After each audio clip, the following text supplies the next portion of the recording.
Hi అండి. ఈజీగా చిన్న చేపలతో చేపల పులుసు ఎలా చేసుకోవాలో చూద్దాం. ఇక్కడైతే ఒక గిన్నె పెట్టి ఆయిల్ వేసి అందులో ఆవాలు, సన్నగా తరిగిన ఉల్లిగడ్డ, 2 పచ్చిమిర్చి, కొంచెం కరివేపాకు, ఫ్రెష్‌గా నూరిపెట్టిన అల్లం వెల్లిగడ్డ పేస్ట్ కూడా వేసుకొని అల్లం వాసన పోయిన తర్వాత కొంచెం పసుపు, అలాగే మనం తీసుకున్న చేప ముక్కలు పులుసుకు సరిపడే కారాన్ని కూడా ఈ పోపులోనే వేసేసుకొని ఒక నిమిషం తర్వాత చింతపండు రసాన్ని అయితే పోసుకోవాలన్నమాట.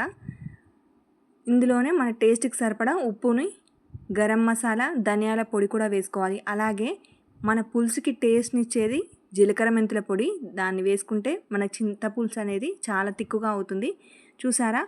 ఒక 10 నిమిషాల తర్వాత చింతపండు గుజ్జు ఎలా దగ్గరికి అయ్యిందో, ఇప్పుడు ఈ చిన్న చేప ముక్కల్ని అయితే ఇందులో వేసుకొని ఒక 5 నిమిషాలు మీడియం ఫ్లేమ్‌పై ఉడికించుకోవాలి. చివరగా పైనుండి కొత్తిమీర వేసుకుంటే మన చేపల పులుసు అయితే రెడీ. చాలా టేస్టీగా ఉంది. మీరైతే కంపల్సరీగా ట్రై చేయండి.